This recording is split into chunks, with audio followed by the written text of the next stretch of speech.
Assalamualaikum warahmatullahi wabarakatuh. Waalaikumsalam warahmatullahi wabarakatuh. Teman-teman sekalian, saya berjumpa kembali dalam channel Tanya Guru. Ya, Saya Hendro Sulisio akan menanyakan segala sesuatu kepada guru kita Bang Najamuddin M. Lubis, dan saya ditemani oleh teman saya Bang Naga atau alias Nawir Gani. ya.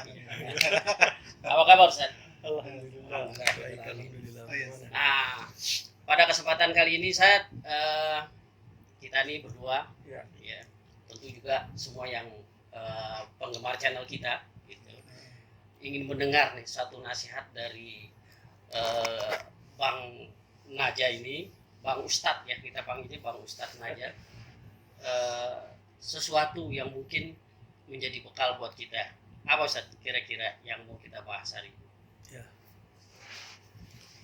Bismillahirrahmanirrahim. Kali ini kita mungkin akan berdiskusi ataupun berbicara masalah takabur. Takabur, ya. Ya, takabur. Takabur ini sebenarnya sangat penting untuk dipahami. Ya. Karena sering sekali pemahaman takabur itu disalahpahami oleh khususnya masyarakat kita. Yang terjadi irisan kadang-kadang itu antara takabur dengan izah. Takabur izah, ya. Terjadi. Ya. Sering sekali misalnya seseorang itu ketika muncul izahnya, katakanlah misalnya dia berprestasi dalam studinya, gitu ya. Ya. Lalu kemudian tentu ketika dia melihat hasil dan dia kelulusannya dengan baik, Gembira dengan hasil. gembira, dan kemudian kelihatan dan dia tunjukkan bahwa dia gembira. Ya. Gitu ya. Sebenarnya itu adalah izah, Ya. bukan takabur. Bukan sombong, ya. Ya, bukan sombong. Nah, sementara sombong itu biasanya lahir muncul dari negatif. Negatif. Karena apa? Dia negatif karena dia merasa bahwa dia misalnya merasa pintar dan kemudian menganggap orang lain tidak bisa apa-apa. Ya. Bahkan melihat orang lain itu hina. Jadi sombong itu kata kuncinya ada di dalam Ada hati, di dalam ya. hati. Ya. Maka kita lihat misalnya, katakanlah misalnya hadithul isbal. Di Ya. dalam hadis Rasulullah. Hadis tentang isbal. Apa Ya. itu isbal, Ustaz? Isbal itu menjulurkan pakaian. Oh, menjulurkan Nah, pakaian. menjulurkan pakaian ini kan kalau kita lihat ini adalah merupakan suatu kata kebiasaan orang-orang Arab ya, Arab jahiliyah. Ya. Nah, dengan menunjukkan pakaian dari ini pakaian raja-raja sebenarnya. Ya. Jadi ketika menjulurkan pakaian itu kan dipakai oleh raja-raja dan terkesan itu wah, Ya, ya. mewah gitu. Makanya ya disebut istilahnya di dalam hadis itu adalah khuyala. Viola, ya. Nah, tapi apakah semua orang yang memakai pakaian panjang itu disebut khuyala? Ternyata dalam riwayat Abu Bakar tidak seperti itu. Nah, itu. Gimana itu? Nah, jadi sombong itu sebenarnya pada prinsipnya ada dalam hati. Nah, katakan misalnya tadi Contoh, ya. ya pakaian lah, Ya. Pakaian. baju. Seseorang itu memakai pakaian yang bagus, tetapi konteksnya katakan dia menerima tamu. Ya ini kan ihtiram, Ya. menghormati, Menghormati. dan agar dia punya izzah di mata tamunya dan dia menghormati tamu itu supaya tamu itu merasa terhormat bahwa dia disambut dengan baik. Nah, ini kan penghormatan. Ya. Nah, itu bukan takabur. Nah, jadi ini harus dibedakan antara izzah dengan takabur. Takabur. Ya.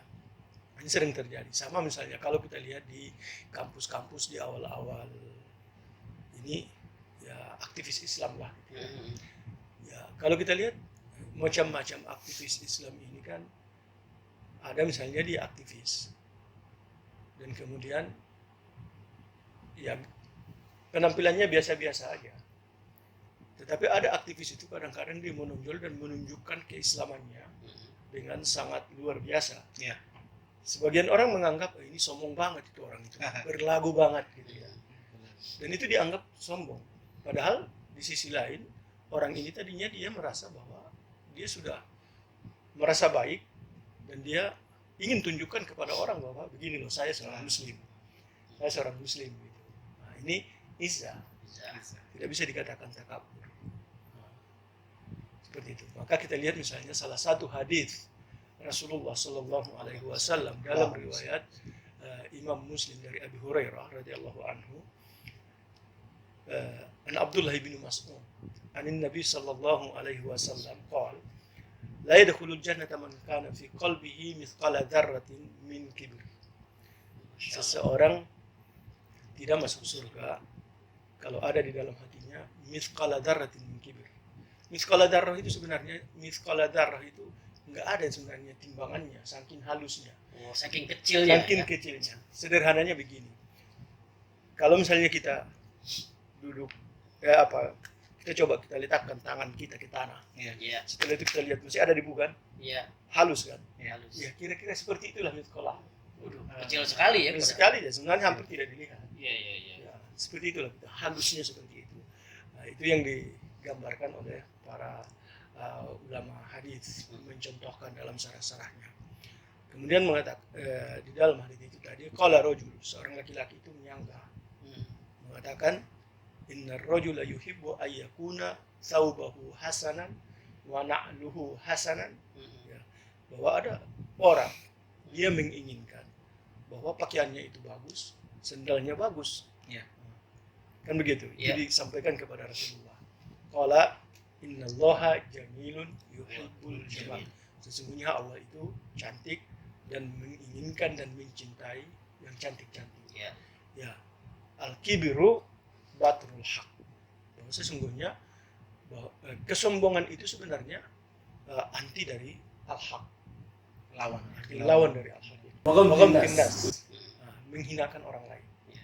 Jadi artinya bahwa dia itu merasa bahwa dirinya itu besar atau merasa dirinya itu Lebih hebat baik gitu ya. dan lebih baik dari orang lain, dan kemudian di sisi lain dia melihat orang lain itu hina.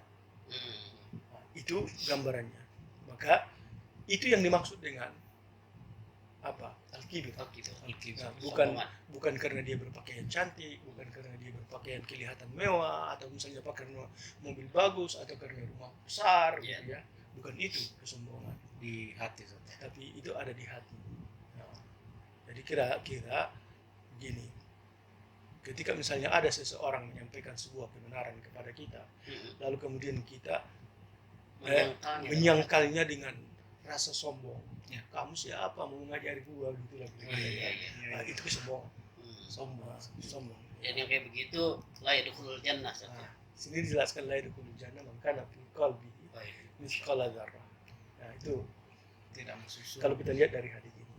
Tidak masuk surga walaupun sekecil apapun Betul. dalam diri Iya, seseorang itu kesombongannya. kesombongan. Karena mungkin kadang gini, Ustaz, kesombongan itu kan hak Allah, pakaian Allah. Iya, iya pakai. Mungkin penyebabnya ya pakaian Allah lo pakai, Iya. ngapain lu masuk surga gua, istilahnya kan gitu. Iya, iya. Sebenarnya hadis yang terkait dengan ini banyak sekali. Banyak ya. Nah, bahkan bukan hanya hadis, ayat-ayat juga memberikan penjelasan. Ya. Masalah ini kalau kita lihat ayat-ayat yang menjelaskan tentang kesombongan ini seperti misalnya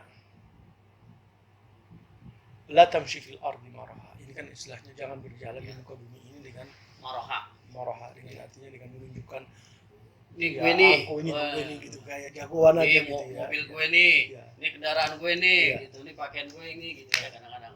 Apa? Pongah dik. Ya, apa? Nah, ya. Jadi ayat-ayat menjelaskan masalah itu juga. Seperti misalnya di dalam surah Luqman juga, wala tusakhir khaddaka linnas wala tamshi fil ardi maraha, itu juga ininya ya. Innallaha la yuhibbu kulla mukhtalin fakhur. Jadi orang-orang yang mukhtal, yang menunjukkan kepongahannya, kesombongannya, keangkuhannya, tentu Allah tidak suka dengan itu. Iya, iya. Kira-kira gambaran seperti itu. Jadi sebenarnya bukan hanya hadis yang menjelaskan ini, tapi ayat-ayat juga sudah menjelaskan di awal dalam masalah ini. Di dalam surah Luqman yang paling jelas salah satu wasiat orang tuanya kepada wasiat Luqman kepada anaknya.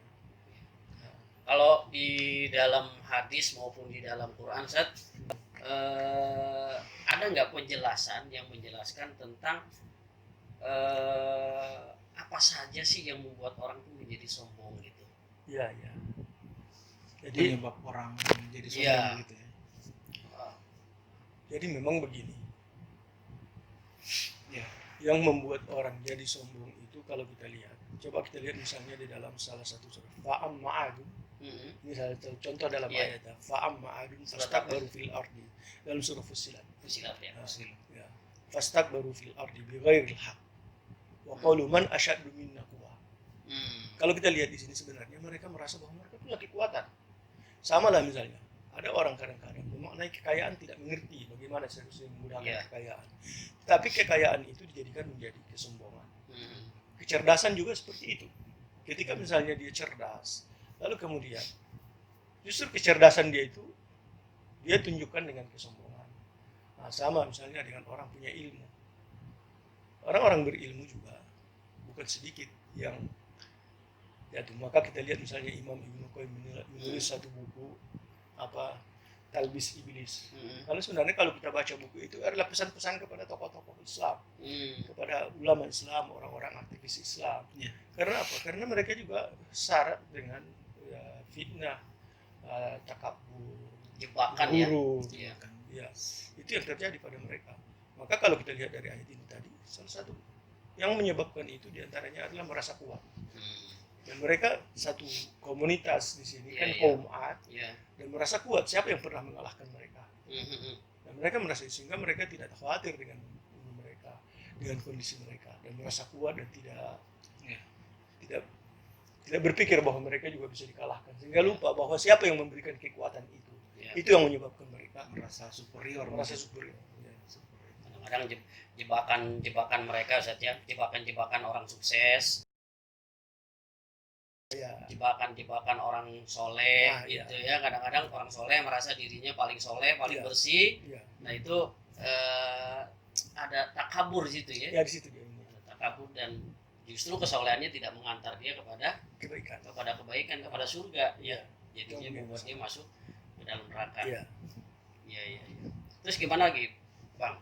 Kemudian tadi saya mencontohkan tentang pakaian, Iya. karena ini yang sering terjadi di kita. Iya. Nah, dan sering sekali kita penampilan orang, karena itu yang terlihat ya. Iya, iya. Penampilan itu membuat kita menilai seseorang. Nah, sederhananya begini. Ada orang kadang-kadang dia jalan di depan rambutnya panjang. Ya. Dan kita bisa jadi misalnya orang menganggap oh, ini preman dari mana ini kan. Padahal belum tentu. Iya. Gondrong gitu. Gondrong. ya. Nah, belum tentu dia preman. Iya. Tapi karena memang penampilan dia seperti itu dan dia punya jiwa seni misalnya. Ya. Nah, ini bisa juga terjadi seperti itu. Maka sebenarnya kesombongan ini tidak bisa kita serta-merta melihat bahwa ini sombong, ini tawadu, ini bukan itu. Iya, iya. Nggak bisa diukur. Nggak bisa diukur. Penglihatan gitu saja. Iya. Karena apa? Ini masalah budaya.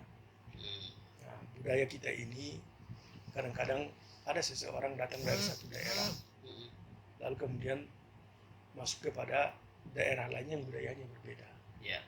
Nah, sehingga kalau kita menilai dari sisi itu saja, dari rambutnya saja misalnya, ya tentu akan Punya negatif, kesimpulan. punya kesimpulan gitu ya. Maka di sini memang perlu budaya ini kita perhatikan. Gitu. Nah, dan sebenarnya dalam organisasi juga seperti itu. Nah, dalam organisasi kita ini kadang-kadang di situ kita bisa sangat cepat menyimpulkan satu masalah, padahal sebenarnya ada hal-hal yang harus kita pelajari. Gitu. Iya, iya. Ya katakanlah misalnya kalau kita di Jawa misalnya, ya bagaimana misalnya orang Sulawesi, bagaimana orang Medan, ataupun bagaimana orang-orang Iya. dari daerah-daerah lain gitu ya. Ini contoh sederhana. Iya, iya, iya. Nah, masing-masing punya budaya. Iya. Nah, ya sama misalnya dengan kita misalnya melihat ya teman-teman kita dari Jawa dengan ngomong dengan pelan-pelan. Iya. Kita dengar kadang-kadang kita nggak paham juga gitu. Iya. Karena kita terbiasa mendengar yang kencang gitu. Suara keras ya. Iya. Iya, iya, iya, Ya, iya. tapi dengar gitu ngomong gitu tapi nggak nyambung gitu apa sebenarnya gitu. Itu terjadi karena biasa mendengar yang kencang. Ya, ini contoh sederhana. Nah, kemudian sebenarnya kesombongan itu cenderung dikatakan itu ujub. Ujub ya. Ya, ujub. Kalau bahasa yang Imam Ghazali membuat di dalam bukunya itu bab khusus tentang al-ujub. Nah, al-ujub. Ujub itu memang angkuh, itu ada rasa angkuh di dalam hati. Dan adapun yang lain-lain yang terkait dengan tampilan, Allah sendiri memberikan jelas. Seperti misalnya tidak ada yang diharamkan oleh Allah Subhanahu wa taala selama itu tidak memudaratkan. Ya. Bahkan kita lihat kul man harrama zinatallahi allati akhraja li ibadihi wat thayyibati minar rizq. Ya, ya. Jadi ini artinya apa? Bahwa siapakah yang mengharamkan perhiasan-perhiasan yang diberikan oleh Allah? Perhiasan itu kan bukan berarti harus kalung. Iya, betul. Perhiasan itu adalah pakaian-pakaian, ya ataupun kendaraan, ataupun apa saja yang kita miliki yang bisa kita tunjukkan kepada Zina, orang, ya. dan itu zina, Iya, perhiasan itu. perhiasan. Dan kemudian yang diberikan, misalnya hal-hal yang diberikan oleh Allah yang baik-baik. Ya. Apa kira-kira yang baik-baik itu? Banyak sekali macamnya. Menurut kita baik untuk kita misalnya kan, Nah, yang baik untuk kita. Ya kalau makanan misalnya yang baik itu yang enak-enak lah, Ya. ya bergizi gitu Ya. ya. Tapi kalau sekarang misalnya kita berbicara masalah HP misalnya, terlibat nggak kira-kira? Nah, kan kita menilai gitu. Ya. Kira-kira pemanfaatan HP kita itu untuk apa gitu? Bisa jadi menjadi baik. Ya. Nah, jadi makanya di sini at-thayyibati minar rizki adalah rezeki yang berkualitas lah kira-kira. Ya. Begitu. Nah, kemudian kita lihat juga misalnya pesan yang diberikan oleh Allah Subhanahu wa taala, ya bani Adam, khudhu zinatikum inda kulli masjid. Jadi kita diperintahkan untuk membuat zina di setiap masjid. Ya tentu membuat zina itu bukan hanya sekedar sholat, bukan hanya sekedar kita datang ke masjid gitu. Tapi ketika kita mau ke masjid pun, ya masjid itu juga harus diperhatikan juga. Nah, kebersihannya. Nah, artinya di sini kalau kita mengatakan khusus zina inda kulli masjid, ada perhatian. Di samping kita juga berpakaian yang baik, sholat di sana gitu, tapi juga ada perhatian kita. Nah, ini kan sebenarnya kalau kita lihat perhatian itu menunjukkan bahwa kita nggak ada rasa sombong di situ. Iya, iya. Nah, makanya Allah pun menjelaskan di dalam ayat itu kulu, ada sedikit cara makan lagi, kulu washrobu Washrobu. wala tusrifu. Kita Yang lihat itu berlebihan, yang berlebihan. Nah, tadinya kita berbicara masjid. ya. Masjid itu identik dengan kita berpakaian rapi karena kita sedang menghadap kepada Allah Subhanahu wa Ya, taala, ya. berkomunikasi dengan Allah. Bahkan di dalam hadis yang lain dikatakan yang diriwayatkan oleh Bukhari, kulu washrabu walbasu wa tasaddaqu min ghairi israfin wala makhila. Ada bersedekah lagi. Ini kalau kita lihat Makanlah, bersedekahlah, berpakaianlah. berpakaianlah. Gitu. Jadi kan sebenarnya yang dimaksud di walbasu itu nggak disebut berpakaian cantik gitu ya. Iya. Tapi yang dimaksud itu pakaian, ya kalau orang yang tahu berbahasa Arab, dia tahu bahwa maf'ulun bihnya itu ketika tidak dipakai itu karena sudah ma'ruf, berpakaian yang bagus, Iya, iya. kan begitu. Berpakaian yang bagus, berpakaian yang layak. Menggunakan pakaian yang terbagusnya Iya. menghadap Allah ya. Iya, wa tasaddaqu, dan itu juga tidak tasaddaqu bi amwalikum, enggak dibilang lagi. Ini sudah ma'ruf. Nah, sudah ma'ruf. Nah, bersedekahlah gitu. Apa? Bersedekah itu yang baik untuk disedekahkan, harta yang kita sayangi, harta yang kira-kira orang membutuhkannya, kan begitu. Jadi Berkorban ada dengan korban perintah yang baik. itu saatnya, Ada. perintah makan yang baik, Iya. berpakaian yang baik, Iya. juga bersedekah gitu. Bersedekah. Apa hubungannya dengan kibir tadi? Hmm, Kan iya. begitu. Iya. Artinya ini adalah penggunaan, pemakaian. Nah, karena sebenarnya identik gaya hidup itu yang berhubungan dengan kesombongan. Selalu terlihat begitu, Ya. dekat gitu ya. Iya. Karena orang kan menilai ini sombong atau tidak, dan orang juga melihat apa yang dia lihat. Misalnya, katakanlah misalnya dia melihat orang di jalanan naik motor misalnya dengan karuan gitu ya. Iya. Orang itu bisa jadi kita simpulkan orang itu sombong sekali. Yang motor gitu udah begituan itu sikapnya. Iya. Padahal bisa jadi dia mengejar sesuatu Iya. dan dia memang punya target gitu. Ya. Nah, tapi kalau kita sudah mengatakan bahwa ini sombong gitu. Nah, atau misalnya kita mengatakan bahwa ini orang ini ya berlebihan gitu. Iya. Padahal misalnya katakanlah misalnya punya mobil cantik gitu ya, ada mobil 5 misalnya, padahal dia cuma di rumah dia suami istri gitu. Iya. Nah, kebutuhan itu untuk apa? Nah, jadi kita tidak bisa mengatakan bahwa orang itu israf. Iya. Karena apa? Bisa jadi kebutuhan-kebutuhan dia Kebutuhannya, itu yang ya. lain itu sesuai dengan kebutuhan. Bukan masalah berapa, tetapi kebutuhannya berapa. Kan itu maksudnya. Kan sama kadang-kadang orang beli mobil Alphard dibilang sombong ya, mobil bagus dibilang sombong karena kebutuhannya memang Kebutuhannya seperti begitu. itu ya, tidak bisa dibilang katakan sombong karena tadi kembali lagi Sombong itu adalah ada pada niatnya pada masing-masing orang. Ya. Kalau ketika muncul rasa kibir dalam hatinya, nih gue nih, ini Ya. mobil gue nih, ini kendaraan gue nih, ini Ya. pakaian gue nih, Ya. itu udah masuk kategori Ya. sombong ya. Kira-kira begitu. Kira begitu ya. Gitu. Oleh guys, jadi oleh karena itu sudah mendengarkan penjelasan dari Bang Ustadz Najamuddin, sangat lu harus hindarin rasa sombong dalam diri. Kenapa? Karena sombongan dalam diri bakal menghambat lu masuk ke dalam surga. Ya. Ingat, jangan sombong. Terima kasih telah menyaksikan video ini. Jangan lupa subscribe. Like and share.